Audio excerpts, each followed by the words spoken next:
નજર કરીએ ગાંધીનગર બેઠક પર। ગાંધીનગર બેઠકમાં શું મુદ્દાઓ છે, ગાંધીનગરની લોકસભા બેઠકમાં કયા મુદ્દાઓ છે, જેને લઈને લોકોની વચ્ચે જઈને હવે જનમત એક્સપ્રેસમાં કયા મુદ્દાઓ સામે આવ્યા તે વિશે વાત કરીએ।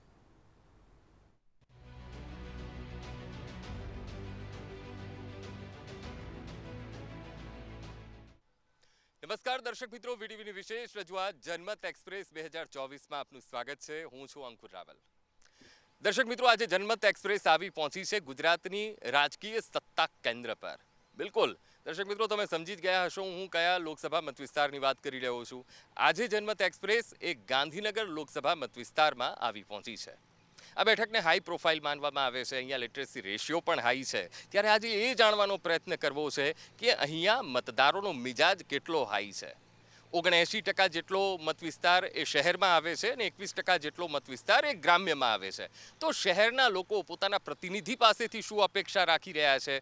મેનિફેસ્ટોમાં જે વાયદાઓ કર્યા હતા એ વાયદાઓ કેટલા અંશે પૂર્ણ થયા છે?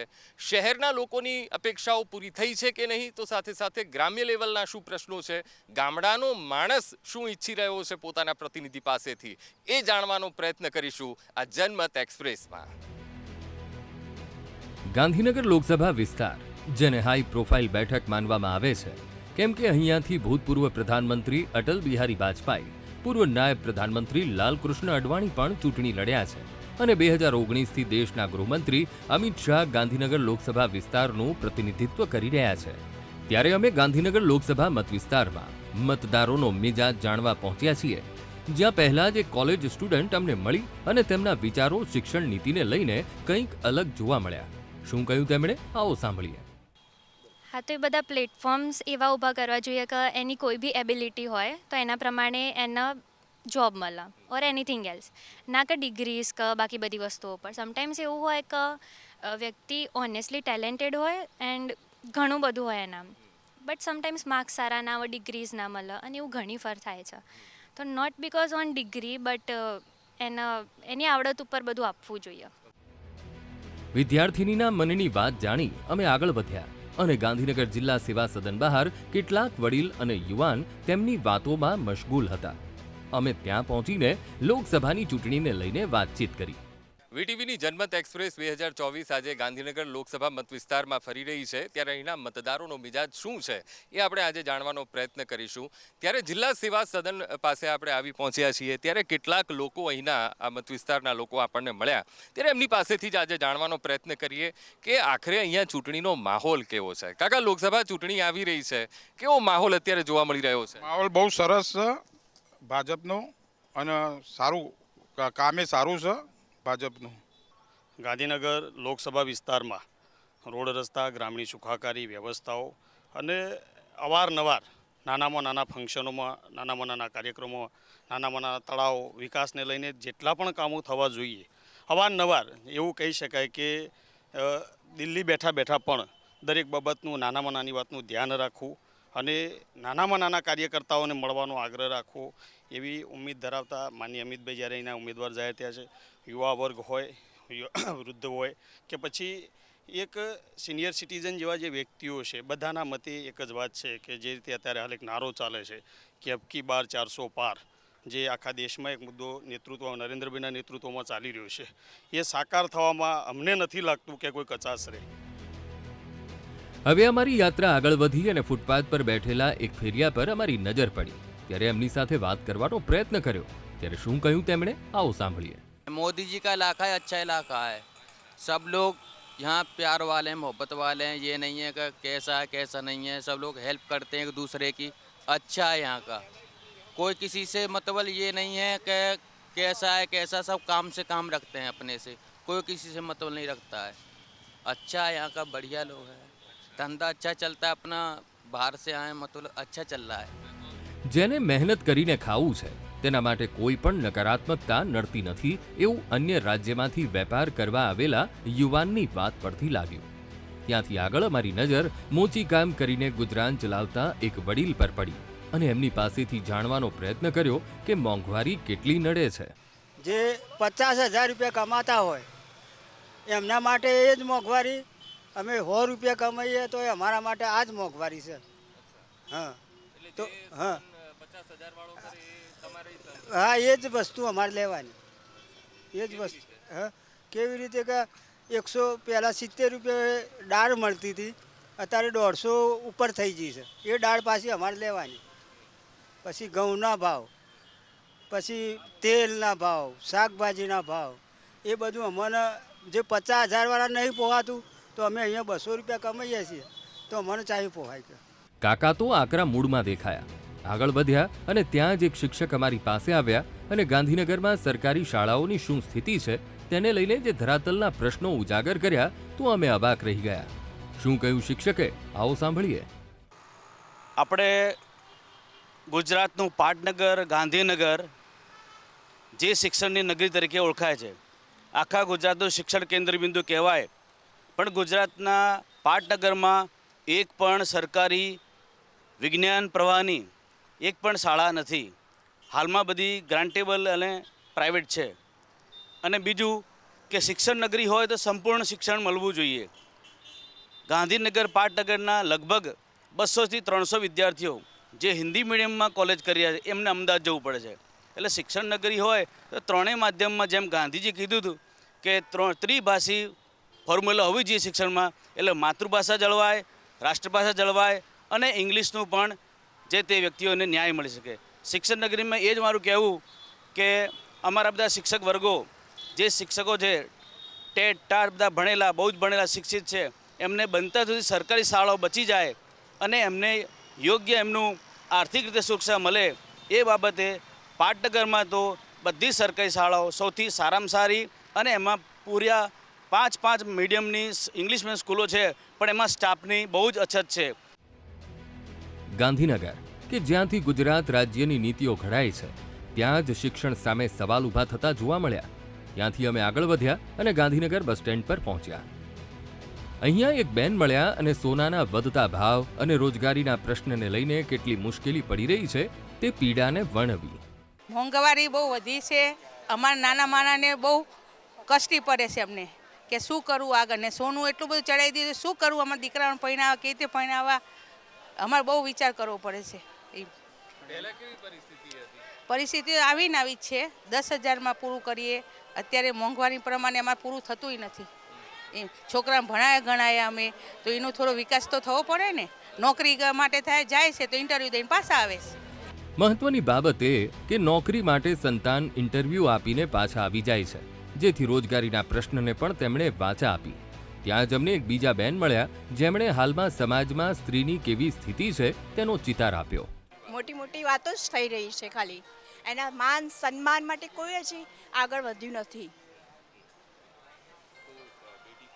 બેટી પઢાઓ બેટી બચાવો એ કર્યું છે, એવું નથી કે મોદી સરે એને પાછળ ઘસાયા નથી, એની પાછળ કુરબાની નથી આપી. આપણે એને માનીએ છીએ કે કર્યું જ છે, પણ હજી જોઈએ એવી જે તત્પરતા છે જોઈએ એ હજી સુધી આગળ વધી નથી. સ્ત્રી સશક્તિકરણની વાતો સાંભળી આગળ વધવા જતા હતા ત્યારે ત્યાં જ એક યુવાન મળ્યો જેણે રોજગારીને લઈને ખૂબ મોટો પ્રશ્ન ઊભો કર્યો અને સચિવાલયમાં ચાલતી કોન્ટ્રાક્ટ પદ્ધતિને આડે હાથ લઈને કાયમી ભરતી કરવાની માંગ કરી. શું કહ્યું યુવાને? આવો સાંભળીએ. જ્યારે હું અહીંયા કહેવા માગું છું કે અમારે જે અહીંયા MSc કર્યા પછી પણ લોકોને જોબ્સ મળતી નથી. અમારા ગાંધીનગરમાં તો કોઈ એવી સુવિધા જ નથી કે લોકોને જોબ્સ મળે, બધાને અમદાવાદ જ જવું પડે છે. અને જ્યારે ગાંધીનગરના સચિવાલયની વાત કરવામાં આવે તો આખું ગાંધીનગરનું સચિવાલય અડધું અડધ ઠેકા ઉપર ચાલી રહ્યું છે. બધું કોન્ટ્રાક્ટ સિસ્ટમ ઉપર ચાલી રહ્યું છે. જ્યારે કાયમી ભરતી કરવાની વાત આવે છે તો સરકાર કરતી નથી. અને લગભગ બધી જ જગ્યાએ તમે અત્યારે જશો ને તો દરેક કચેરીની અંદર 3 થી 4 માણસો જશે. આખી કચેરી ભરેલી હોતી જ નથી. લગભગ 50 થી 60% સ્ટાફ ખાલી હોય છે દરેક કચેરીની અંદર. અને તે લોકોની અંદર કોન્ટ્રાક્ટ સિસ્ટમવાળા કોન્ટ્રાક્ટરોને આપી દેવામાં આવે છે અને તે 4 જગ્યા ભરવાની હોય એમાંથી 2 જ જગ્યા ભરે છે અને 2 જગ્યાનો પગાર એ લોકો પોતે લઈ લે છે. તો આવી રીતે ગાંધીનગર સચિવાલયમાં બધી જ જગ્યાએ કોન્ટ્રાક્ટ સિસ્ટમ ઉપર કરવામાં આવે છે, કાયમી ભરતી કરવામાં આવતી નથી. અને અમારા જેવા જે MSc કરેલા તથા ગ્રેજ્યુએટ લોકો છે તે બેરોજગાર રહી જાય છે. ગાંધીનગર શહેરના પ્રશ્નોને સાંભળ્યા બાદ અને ચૂંટણીના માહોલને જાણ્યા બાદ અમે આગળ વધ્યા ગ્રામ્ય વિસ્તાર તરફ, જ્યાં પહેલું ગામ આવે છે પેથાપુર.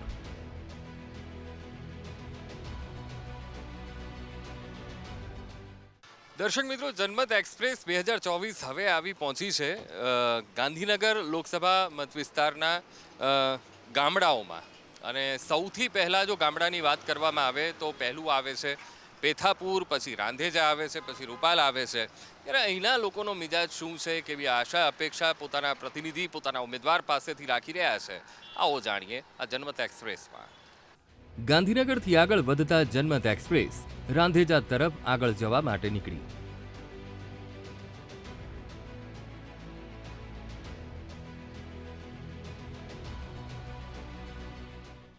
દર્શક મિત્રો, વીટીવીની આ જનમત એક્સપ્રેસ હવે ગાંધીનગર લોકસભા મત વિસ્તારમાં ફરી રહી છે. ત્યારે રાંધેજા ખાતે હવે આ જનમત એક્સપ્રેસ પહોંચી છે. ત્યારે આ ગામના પ્રશ્નો શું છે, આ ગામના લોકો લોકસભા ઇલેક્શન આવી રહ્યું છે તો શું વિચારી રહ્યા છે, જનપ્રતિનિધિને લઈને તેમની આશા અપેક્ષા કેવી છે, 5 વર્ષમાં રાંધેજા કેટલું બદલાયું, એ પણ આજે જાણીશું આ જનમત એક્સપ્રેસમાં. શહેરને જે રીતે પ્રાધાન્ય અપાય છે એ રીતે શહેરને અડીને આવેલા ગામડામાં વિકાસ કેવો પહોંચ્યો છે તે જાણવાનો અમે પ્રયત્ન કરી રહ્યા હતા.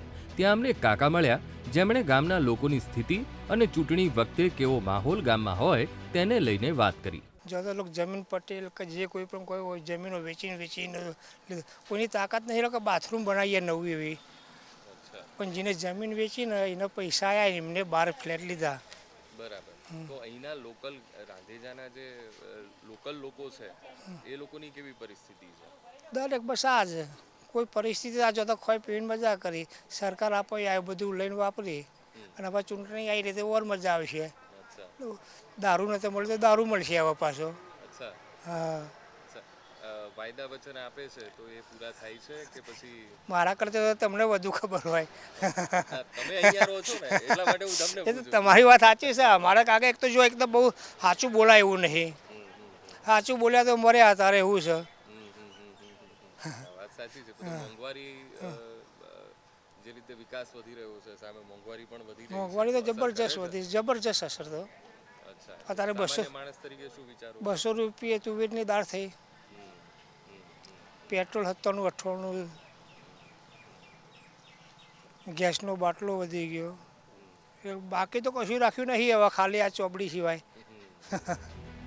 ચૂંટણી વખતે ગામમાં કેવો માહોલ હોય છે એની વરવી વાસ્તવિકતા તો કહી, પણ વધારે સાચું બોલવા જેવું નથી એમ કહી ઘણું બધું કહી પણ દીધું. ત્યાં અમને રાંધેજાની કોલેજિયન યુવતીઓ સાથે મુલાકાત થઈ, તેમની સાથે વાતચીત કરી તો સાંભળો તેમણે શું કહ્યું. ગામડામાં ઓલ ઓવર બધી જ સુવિધા તો મળી જ છે, ખાલી આ રોડ રસ્તા સિવાય, જે દર વખતે કંઈક ને કંઈક આ વખતે ગટરનું આવ્યું, પાછું પાણીનું આવ્યું એટલે પાછા તૂટ્યા, થશે પાછા તૂટશે એવું થાય જ છે. એટલે રોડની કોઈ વ્યવસ્થા નહીં, બીજી બધી તો બધી કમ્પ્લીટ જ છે. સાંભળ્યું ને તમે, રસ્તા બને, પાછા તૂટે અને પાછા બને. અહીંયા મુખ્યમંત્રીની સૂચનાને સ્થાનિક તંત્ર ઘોળીને પી જતું હોય તેવું લાગ્યું. હવે અમે બીજી યુવતીને ગામમાં મળતા શિક્ષણને લઈને સ્થિતિ જાણવાનો પ્રયત્ન કર્યો. ત્યારે શું કહ્યું એ યુવતીએ, આવો સાંભળીએ. શિક્ષણ તો સારી રીતે આપે છે, પણ હવે કોઈ ઓપન કેટેગરીવાળા રાંધેજા ગામની સ્કૂલમાં કોઈ ભણતા નથી, બધા બહાર ગાંધીનગર એવી રીતે જ સિલેક્ટ કરે છે. એટલે એ લોકો અહીંયા ભણે તો સારું, ગામનું નામ ઊંચું આવે. યુવતી કહી રહી છે કે શાળા છે પણ જે ભણતરનું સ્તર હોવું જોઈએ એ આ ગામમાં નથી. ત્યારે અપેક્ષા રાખી રહી છે કે શાળા અને ભણતરનું સ્તર સુધારવામાં આવે. ગાંધીનગર લોકસભા મત વિસ્તારમાં આજે જનમત એક્સપ્રેસ 2024 ફરી રહી છે. ગ્રામ્ય વિસ્તારોની આપણે મુલાકાત લઈ રહ્યા છીએ. ત્યારે ગ્રામ્ય વિસ્તારના પણ એક અલગ પ્રશ્નો સામે આવ્યા છે. શહેરનો જેટલો વિકાસ થયો છે એટલો વિકાસ હજુ ગામડાને પણ જોઈએ છે, અને એની રાહ જોઈને અહીંનો મતદાર બેઠો છે. એટલે આવનાર જે ચૂંટણી આવી રહી છે તો એ જ આશા અપેક્ષા એ લોકો રાખી રહ્યા છે કે જેમ શહેરનો વિકાસ થાય એવી રીતે ગામડાનો પણ વિકાસ થાય. હવે આગળ આપણે જવાના છીએ કલોલ વિધાનસભા વિસ્તારમાં, કે જે ગાંધીનગર લોકસભા વિસ્તારમાં આવે છે, પણ ત્યાં જોઈશું એક બ્રેક બાદ.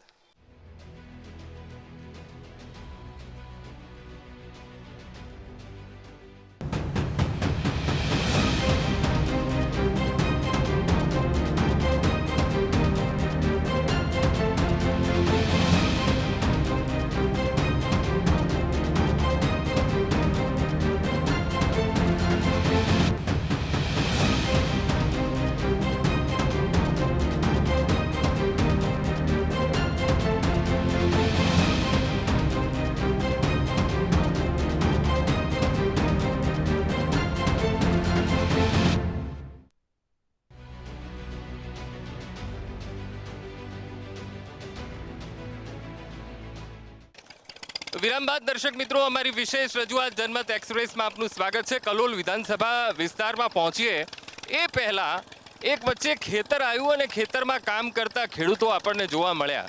કારણ કે આ મોટાભાગનો શહેરી વિસ્તાર છે અને આ શહેરી વિસ્તારની અંદર આ ગ્રામ્ય વિસ્તારમાં જ્યારે ખેતી થઈ રહી હોય ત્યારે ચોક્કસથી અહીંના ખેડૂતોની શું સ્થિતિ છે એ જાણવાનો પણ આજે પ્રયત્ન કરવો છે.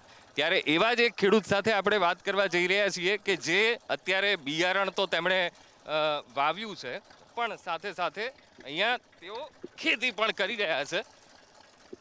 તો તેમની પાસેથી જ આપણે જાણવાનો પ્રયત્ન કરીએ કે એમની કેટલી સિઝન અહીંયા લે છે અને ખેડૂતોને તો કોઈ મુશ્કેલી નથી પડતી ને, કારણ કે ગાંધીનગર લોકસભા મત વિસ્તારમાં તેમનું ખેતર આવે છે ત્યારે તેમને કેટલી મુશ્કેલી છે અથવા તો કોઈ આશા અપેક્ષા છે તેને જ લઈને આપણે તેમની પાસેથી જ આપણે જાણવાનો પ્રયત્ન આપણે કરીશું. લોકસભા ઇલેક્શન આવી રહ્યું છે, અત્યારે ખેતી થઈ રહી છે. સૌથી પહેલાં તો એક અત્યારે શું વાવી શું રહ્યા છો તમે? જુવાળ વાવી રહ્યા છીએ અમે, કેમ કે અત્યારે જુવારનો સમય છે ને એના હિસાબે જુવાળ વાવી રહ્યા છીએ. હા, બિયારણ હા પોસાતું તો નથી, પણ અત્યારે ખેડૂતો પ્રમાણે તો નથી પોસાતું બિયારણ, પણ ભાવના હિસાબે આમાં વાય આગળ છૂટકો નથી. પોતાની જમીન છે યાર, એટલે વાય આગળ છૂટકો નથી, એટલે એના હિસાબે શું વાય આગળ ગમે તે થાય છે. સિઝને તો ફેલ ના જવા દેવાય નહીં, આપણે પોતાની જેટલું નાખો છો એટલું તમને મળી રહેશે? મળી તો શું ટાઈમ ઉપર બોર્ડ ઉપર આધાર રાખે છે પાણીમાં. બોર્ડવાળા પાણી જો ટાઈમે આપે તો વધુ નહીં. પાણીની કેવી શાંતિ છે કે ના, અહીંયા શાંતિ ને તકલીફ છે યાર. હું તો એવું કહેવા માંગુ છું ને કે બોર્ડની જરૂર છે અમારે, બરોબર, પણ સરકાર કંઈ સામું જ જોતી નથી. તો એ મુદ્દે તમે કેટલી રજૂઆતો કરી? રજૂઆતો 2-4 વખત અમે એપ્લિકેશનો કરી છે કે ભાઈ અમારે બોર્ડની જરૂર છે, બરોબર, પણ આજુબાજુના જે બોર્ડવાળા ખરા ને એ એપ્લિકેશનો કરે છે કે અહીંયા બોર્ડની જરૂર નથી, કેમ કે એમને જમીન લેવી છે. આવી ગણતરીના હિસાબે કંઈ મેળ આવતો નથી. નાના ખેડૂત છો? હા, નાના ખેડૂત છીએ. મને 10 વીઘા જમીન છે અમારી જોડે, બધું નથી. અહીંયા તો ઘણા છે એવા, ઘણા લગભગ 100-150 વીઘા જેવા તો અમારા જેવા જ નીકળી જાય. 10 વીઘાવાળા, 5 વીઘાવાળા, 7 વીઘાવાળા ને એવા બધા, એમ કે 200-250 વીઘા જે જમીન તો થાય. પણ બોર્ડની જરૂર છે, ત્યાં સરકાર કંઈ સામું જોતી નથી. સરકાર જુઓ તો કંઈ બોર્ડ બને. પાકનો ભાવ મળી રહે છે તમને? ભાવ તો શું છે કે અત્યારે બજેટ પહેલાં થઈ ગયા છે ને, એટલે અમુક ટાઈમે તો નુકસાન જેવું ઉતરી જાય. ખેડૂત તો મને મળવાનો ટાઈમ છે યાર, ખેડૂતનો અત્યારે મળવાનો ટાઈમ છે. અત્યારે સમય પ્રમાણે શું છે, ખેડૂત જોડે કંઈ પેલું નથી. નાના ખેડૂતોને બહુ મળવાનો ટાઈમ, મોટા ખેડૂતોને તો મળવા ટાઈમે બધી સગવડ મળી રહેશે, પણ નાના ખેડૂતો માટે કંઈ નથી. એટલે આના માટે શું છે કે હવે સરકાર કોઈ સ્કીમ પેલી કરે અને અમારા જેવાને અડવી લે તો વળી સારું. બાકી તો શું ગાડા ફવા જેવું છે યાર. અત્યારે ઉડસી તો પારસીનું કંઈ જ લાવવાનું યાર, કેમ કે નાના ખેડૂતો માટે તો કોઈ સ્કીમ જ નથી. મોટા મોટા બોર્ડવાળા મને 100 વીઘા 50 વીઘા એ લોકો માટે તો બધું પેલું છે, પણ જ્યારે 10 વીઘા હોય, 5 વીઘા હોય, 15 વીઘા હોય, એ માટે કશું નથી. એટલે એ માટે અમે એવું કહેવા માગીએ છીએ કે સરકારી સારી સ્કીમ કાઢીને અને અમને લોકો નડવી લે એના અંદર તો અમારો સમય સારી રીતે અમારો ઉછેર થાય, પેલું થાય બધું. ના, 1000 કેવી રીતે મળે? ના મળવાના નથી 1000. ગવર્મેન્ટની સ્કીમ છે? હા, ના હાલ તો કંઈ નથી, કોઈ સ્કીમ પેલી નથી કરી. હા, પણ હવે તમે આવ્યા છો કદાચ અને તમે કંઈક લાભ અપાવો તો વળી ઉપરવાળાની પેલી યાર. બાકી અત્યારે સરકાર તો શું નાના ખેડૂતોને તો બિલકુલ જોતી નથી. ખાલી કહેવાનું કે ખેડૂતો પેલો, પણ અત્યારે તો શું છે બધું યાર દેવાના દાજ જેવું છે. પાટનગરની પાસેનો ખેત વિસ્તાર હોવા છતાંય પાણીની અછતનો સામનો ખેડૂત કરી રહ્યા છે. ત્યારે અન્ય એક ખેડૂત સાથે વાત કરી ત્યારે શું કહ્યું તેમણે, આવો સાંભળીએ. સરકાર કોઈ કશું સારું કહેવા માંગે છે, શું કહે છે, પ્રચાર મોટો કરે છે, પણ નાના ખેડૂતોને તો કોઈ સગવડ મળતી જ નથી. અને અમે સગવડ માટે ઊંચા પર કરીએ તો કોઈ સીધા આડાવડા રસ્તા બતાવે છે, આમ જા આમ જા આમ જા. એટલે અમે સાહેબ શું કરવું, અમારે એ વિચાર કરીએ છીએ અમે. ખેડૂતોની વેદના અને વ્યથા સાંભળી આગળ વધતા જનમત એક્સપ્રેસ રૂપાલ ગામમાં પહોંચી. જનમત એક્સપ્રેસ ગાંધીનગર લોકસભા મત વિસ્તારમાં ફરી રહી છે અને ગ્રામ્ય વિસ્તારમાં ખાસ તો જે 21% ગ્રામ્ય વિસ્તાર છે એમાં આપણે ફરી રહ્યા છીએ. ત્યારે શહેરોનો વિકાસ થયો એટલો ગામડાઓનો વિકાસ થયો છે કે કેમ એ જાણવાનો પ્રયત્ન કરી રહ્યા છીએ. ત્યારે આપણે રૂપાલ ખાતે આવ્યા છીએ અને રૂપાલ એટલે કે વરદાયીની માં, અને રૂપાલ એટલે વરદાયીની માનો જે પલ્લીનો મેળો જે ભરાય છે અને એ આખો ઉત્સવ એ વિશ્વ વિખ્યાત ઉત્સવ. અને ત્યારે લાખોની જનમેદની આજે અત્યારે ખાલી આખો માહોલ દેખાય છે એ આખો માનવ મહેરામણ ભક્તોનું ઘોડાપુર આ મંદિર ખાતે ઉમટી પડતું હોય છે. ત્યારે આજે રૂપાલમાં કેટલો વિકાસ થયો છે, રૂપાલની જનતા શું ઈચ્છી રહી છે, કેવો લોકપ્રતિનિધિ હોવો જોઈએ અને ઇલેક્શન આવી રહ્યું છે તો કેવો માહોલ છે એ જાણવાનો આજે પ્રયત્ન કરીશું જનમત એક્સપ્રેસમાં. રૂપાલ ગામ જે માતા વરદાયિનીના વિશ્વવિખ્યાત મંદિરને કારણે અને પલ્લી મેળાને કારણે પ્રખ્યાત છે, ત્યારે લોકસભા ચૂંટણી આવી રહી છે તો ગામમાં કેવો માહોલ છે તે જાણવાનો પ્રયત્ન કર્યો અને ગામમાં એક કાકા મળ્યા અને તેમની સાથે વાતચીત કરીને ગામના વિકાસ અંગે પૂછપરછ કરી. નરેન્દ્ર મોદીના આવ્યા પછી વિકાસમાં તો ઘણો બધો એવો બદલાવ થઈ ગયો છે. પહેલાંમાં અને અત્યારમાં 110% બદલાવ છે. બહુ સારો વિકાસ છે. એટલે માટે જો હવે કોઈ સરકાર બદલવાની ઈચ્છા તો છે જ નહીં અમારી. હા, સુવિધાઓ ઘણી સારી, ટોટલ સુવિધાઓ છે. લાઇટ, પાણી, રસ્તા, કોઈ જ તકલીફ નહીં. હા, આરોગ્ય લક્ષીમાં સારું છે. આરોગ્યનું અમારા ગામમાં હોસ્પિટલ છે. હા, ડૉક્ટરો હાજર હોય, સ્ટાફ હાજર હોય. આવું મોટું ટેમ્પલ છે, માતાજીની દયા છે, એટલે ઘણો સારો વિકાસ છે. રૂપાલથી આગળ વધતા રસ્તામાં પ્રજાપતિ સમાજના અમને નેભાડા જોવા મળ્યા, જ્યાં મોટા પ્રમાણમાં માટલાનું ઉત્પાદન થઈ રહ્યું હતું. ત્યારે તેમની પાસેથી જાણવાનો પ્રયત્ન કર્યો કે નેતા ક્યારે મુલાકાત લે છે કે નહીં. ત્યારે શું કહ્યું તેમણે, આવો સાંભળીએ. કહેતા હોય છે કે તમે જે આ માટલાનું જે વેચાણ કરી રહ્યા છો એ પ્રત્યે અમને કે બહુ આભાર માનીએ છીએ કે તમે અમારા ગામની અંદર તમે આ પ્રોડક્ટ ચાલુ કરીને લોકોને તંદુરસ્તી જળવાઈ રહે એ માટે સારું કામ છે. અને બીજી પણ કોઈ પણ પ્રકારની માટીની જે વસ્તુ બનાવવા જે રાંધણ રસોઈ કામમાં આવે છે એ બનતી અનેક આઇટમો જે તમે બનાવી શકો એ અમે સહકાર પણ આપીશું. એવા લોકો પણ ગાંધીનગરથી સાહેબો પણ આવી શકે છે. વેપાર વધ્યો છે. જે સાહેબો આવતા હતા, મોદી સાહેબ આવ્યા, સરકાર આવી ત્યારથી એમ કે અમારી જે પ્રોડક્ટ છે પ્રજાપતિ સમાજના એ વધારે એમ કે ડેવલપ થવા માંડી છે. હવે અમે ત્યાંથી કલોલ વિધાનસભા તરફ આગળ વધ્યા. ત્યાં અમને કલોલની મુખ્ય બજારમાં એક વડીલ મળ્યા અને તેમણે કલોલની વાસ્તવિકતાનું વર્ણન કરતા શું કહ્યું, આવો સાંભળીએ. કોઈ નથી આવતા, પરચા હવે આવશે વોટ લેવા માટે. 2 હાથ જોડશે, પછી કોઈ જોવા નથી આવતું. અને આ વર્ષોની અંદર આ પહેલી વખત રોડ બન્યા કલોલના. પાણી ગંદુ આવે.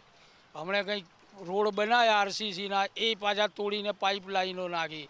એટલે આ જનતાના ટેક્સના પૈસા પાણીમાં જ જાય છે. પાણી ગંદુ આવે છે, કોઈ જોવા આવતું નથી.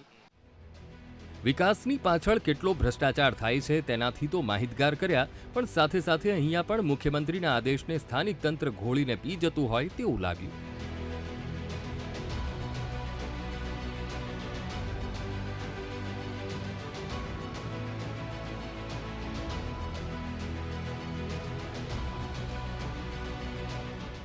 દર્શક મિત્રો, ગાંધીનગર લોકસભા અંતર્ગત કલોલ વિધાનસભા વિસ્તાર આવે છે અને જનમત એક્સપ્રેસ અત્યારે આવી પહોંચ્યું છે કલોલમાં અને કલોલના મિજાજને આજે જાણવાનો પ્રયત્ન કરવો છે. ભાઈ, કલોલમાં કેવો વિકાસ થયો છે, ખાસ કરીને જે શહેરોનો વિકાસ થયો છે એ તાલુકા લેવલે વિકાસ થયો છે કે કેમ, અલગ અલગ મુદ્દા છે તો એ શું મુદ્દા એ મતદારોને આકર્ષી રહ્યા છે, એ તમામ બાબતે માહિતી મેળવીશું કલોલ વિધાનસભા વિસ્તારમાં. કલોલ વિધાનસભાનો મૂળ પારખવાની કોશિશ કરી રહ્યા હતા ત્યાં અમને 4 રસ્તા પાસે કાકા મળી ગયા અને કલોલની અન્ય શહેરની તુલનાએ કેવી ઉપેક્ષા થઈ રહી છે તેની વાત કરી. શું કહ્યું, આવો સાંભળીએ. દહેગામ તાલુકો અને કલોલ તાલુકો, આ બંને તાલુકા જે ખરા એ ગાંધીનગરની પાંખો છે, બરોબર છે. જો પાંખો પહેલાં સરખી કરવામાં આવે તો આ સારું જ થવાનું છે સાહેબ. ઓરમાયું વર્તન લાગી રહ્યું છે સાહેબ. એ તો તમે જોઈ રહ્યા છો ને, તમે આવ્યા છો ને તમે જોવો છો સાહેબ. આગળ વધતા અમને એક યુવા સાહસિક પણ મળ્યા જે પોતાના વારસાગત વેપારને આગળ વધારી રહ્યા છે. અમે તેમને પૂછ્યું કે યુવાન તરીકે શું આશા અપેક્ષા, ત્યારે શું જવાબ આપ્યો, આવો સાંભળીએ. રોજગાર જ હોય, પહેલું તો ઇન્કમનું સાધન રોજગાર હોય એના વિકાસ, બરોબર. એટલે મોદીજી સિવાય તો બીજું કોઈ આપણે છે જ નહીં. કલોલમાં તમને એ પ્રમાણેનું બધું ફૂલફિલ થઈ રહ્યું છે?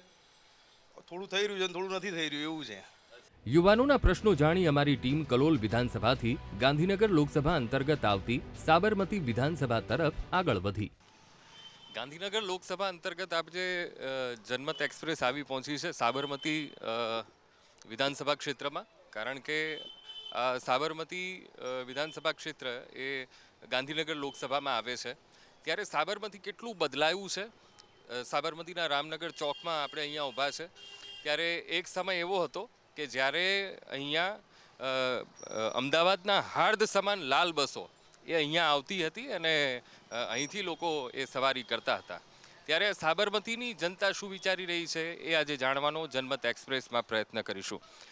સાબરમતી વિધાનસભા ક્ષેત્ર જે ગાંધીનગર લોકસભા અંતર્ગત આવે છે, સૌથી પહેલાં તો એ જણાવો કે ભાઈ સાબરમતી કેટલું બદલાયું છે આવનારા ગયા 10 વર્ષોમાં. સાબરમતી ઘણું ખરું બદલાઈ ગયું છે. એક 10-15 વર્ષ પહેલાં એક જમાનો હતો સાબરમતી રામનગરનો કે અહીંયા એએમટીએસ બસ ઓછામાં ઓછી 2 થી 3 બસો ઊભી રહેતી હતી, બરાબર છે. પણ અત્યારે શું મુસાફરો એટલી તકલીફ પડે છે કે એમને ના હોય તો રિક્ષામાં જવું પડે છે, કાં તો હાઈવે પર બેસવા જવું પડે છે. તેથી સરકારશ્રીને આપણે નમ્ર વિનંતી કે તેઓ રાબેતા મુજબની બસો ચાલુ કરાવે. બીજી બધી તો વ્યવસ્થા છે, વિકાસ પણ થયો છે, પણ આ એક આ વસ્તુનો મેઇન પ્રોબ્લેમ છે. એના હિસાબે સાબરમતી રામનગર વિસ્તારની જે ઘરાગીમાં છે એ બહુ મોટો માર પડ્યો છે. કેમ કે જે પેસેન્જરો જે આવતા જેના કારણે આજે વેપાર ધંધા રોજગારો ચાલતા હતા એના હિસાબે ખૂબ મોટો ફટકો પડ્યો છે. અહીંથી આગળ વધતા જનમત એક્સપ્રેસ નારણપુરા વિધાનસભા વિસ્તાર કે જેને ભાજપનો ગઢ માનવામાં આવે છે ત્યારે ત્યાંના લોકોનો મિજાજ જાણ્યો, જ્યાં લોકો રાષ્ટ્રીય મુદ્દાઓને પ્રાધાન્ય આપી રહ્યા છે. ગાંધીનગર લોકસભા અંતર્ગત આવતી નારણપુરા વિધાનસભા મત વિસ્તારના લોકોનો મિજાજ આપણે જાણ્યો. અહીંયા ઘણા બધા જે મતદારો છે એ મુદ્દાને જોઈ રહ્યા છે અને મુદ્દાઓને વિચારી પણ રહ્યા છે ને પણ એ પણ કહી રહ્યા છે કે જે રાષ્ટ્રીય મુદ્દાઓ છે એને પણ જોવાના છે, સ્થાનિક મુદ્દાઓને જોઈને પણ વોટ આપવાનો છે અને પોતાની વિવેક બુદ્ધિ પ્રમાણે વોટ આપવો જોઈએ એવી વાત પણ તેઓ કહી રહ્યા છે. ત્યારે હવે આપણે આગળ વધીએ ઘાટલોડિયા વિધાનસભા વિસ્તાર તરફ. હવે અમારી ટીમ પહોંચી ઘાટલોડિયા વિધાનસભા બેઠક પર, જ્યાં વર્ષોથી ભાજપની સતત જીત થતી આવી છે અને એવું પણ કહેવાય છે કે આ વિસ્તારના લોકો એક કમિટેડ મતદાર છે. ત્યારે ઘાટલોડિયા બેઠક પર અમે એક શાકભાજીનો વેપાર કરતા બેનને મળ્યા અને મોંઘવારીનો માર કેવો સહન કરવો પડે છે આવો સાંભળીએ. પડે ભાઈ પેલા કરતા બહુ ખરાકને. પહેલા કેવી ગરાગી? પહેલા ગરાગી ભાવના કારણે કેટલી તમને સવલત રહેતી? પેલા વેચાતો માલ અત્યારે ઓછો વેચાય. પેલા 2 બોરી વેચાય, અત્યારે 1 જ બોરી વેચાય. મોંઘવારીનો માર સામાન્ય જનતાની કમર તોડી રહ્યો છે. અહીંથી જેવા જ અમે આગળ વધ્યા કે એક બેન મળ્યા જેમણે લવ મેરેજને લઈને માતા પિતાની કેવી પીડા છે તે પીડા વર્ણવી. હા, મોદી સાહેબને કે લવ મેરેજ બંધ કરાવો, લોકોની છોકરીઓ ગમે તેમ લઈ જાય. આપણી પટેલોની પ્રજાપતિની લોકોની છોકરીઓ ગમે તેમ લઈ જાય, એમના બાપ રોવે છે બહુ જ. શું કરવા, લવ મેરેજ બધું બંધ કરાવો અને પછી છોકરીઓને અમુક દગા આપવું પછી કાઢી મૂકે છે ઘરમાંથી. હજુ સ્ટ્રિક્ટ થવું જોઈએ કાયદામાં. ગમે તે છોકરીઓને લઈ જાય, દારૂડિયા પકડીને લઈ જાય, ગમે તે રીતે લઈ જાય, ફસાઈને અને પછી હેરાન કરો છોકરીઓને. હોળી આવી રહી છે ત્યારે બજારમાં હોળી ધૂળેટીનો માહોલ જોવા મળ્યો અને સિઝનેબલ વેપાર કરતા બેન સાથે વાતચીત કરીને વેપારની સ્થિતિ જાણવાનો પ્રયાસ કર્યો. બસ સાંજ અત્યારે ધંધો નથી. અત્યારે ધંધા છોકરાઓની પરીક્ષા ચાલે છે ને એટલે ધંધો ઓછો છે અત્યારે. હા, ત્યારે થશે. નેતા લોકો આવતા અમારી લારી એ તો દુકાનોમાં આઈફાઈ દુકાનોમાં ના લે તો અમારી પાસે આવે. અહીંયા પણ રોજનું કમાઈને રોજ ખાનારના પડકારો ખૂબ મોટા લાગ્યા. ત્યાંથી આગળ વધ્યા અને એક વડીલ અમને મળ્યા જેમણે પાયાની સુવિધાને લઈને સવાલો ઊભા કર્યા. શું કહ્યું તેમણે આવો સાંભળીએ. પહેલાં તો એક તો આપણે રોડ સફાઈ કામકાજ, પછી આજે પ્લાસ્ટિકની ઝુંબેશના છે સારી છે એને હળવી કરવી થોડી, પછી લાઇટ ગટરની વ્યવસ્થા અને આ થોડો ભ્રષ્ટાચાર છે એ થોડો ઓછો થવો જોઈએ અને બીજું તો સફાઈ માટેનું આયોજન કરવું જોઈએ. બીજું બધું તો કામકાજ સારું છે.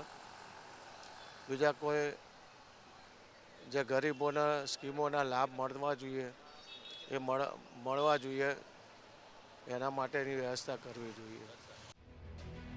ગાંધીનગર લોકસભા મત વિસ્તાર, જેમાં 79% શહેરી વિસ્તાર અને 21% ગ્રામ્ય વિસ્તાર આવે છે. ત્યાંના મતદારોનો જનમત એક્સપ્રેસમાં મત જાણ્યો અને અમારી સફર ગાંધીનગર લોકસભા મત વિસ્તારમાં પૂર્ણતાએ પહોંચી.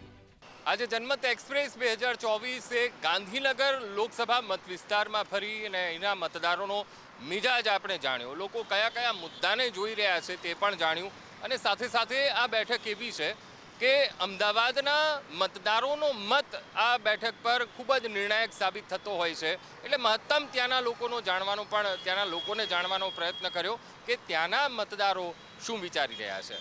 આવતીકાલે ફરી મળીશું, કોઈ અન્ય લોકસભા મત વિસ્તારની વાત કરીશું અને ત્યાંના મતદારોનો મિજાજ પણ જાણીશું અને ત્યાં કયા મુદ્દા છે એ પણ આપણે સમજવાનો પ્રયત્ન કરીશું. તો હાલ આજે બસ આટલું જ. મને આપશો રજા. નમસ્કાર.